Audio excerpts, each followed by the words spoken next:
ሃይ ጋይስ እንዴት ናችሁ? ባለፈው 5 ኪሎ ቀንሻለሁ ብያችሁ አብዛኞቻችሁ እንዴት ነው የቀነሹ ብላችሁ እየጠየቃችሁኝ ነበረ።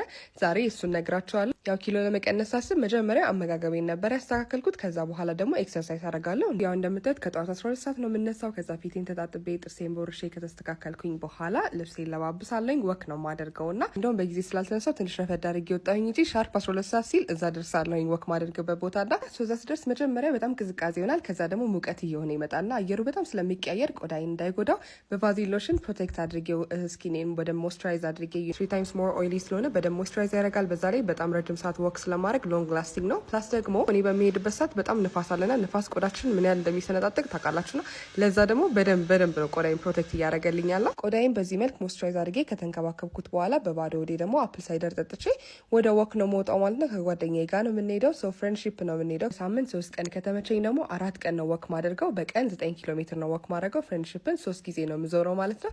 በጣም ነው የሚያደክመው። ቶሎ ሮጥ እያላችሁ ነገር ነው ወክ የምታደርጉትና በጣም አሪፍ ነው። እኔ በጣም ጠቅሞኛል። ጓደኛዬም እኔም በደንብ ለውጥ አይተንበታል። ከዚህ ውጭ ደግሞ ሌሎች ለአመጋገብ የምጠቀማቸውን ነገሮች ደግሞ ሌላ ጊዜ ያሳያችኋለሁ። እሱን ደግሞ ለማየት ፎሎ ማድረግ እንዳትረሱ። በጣም ወዳችኋለሁ።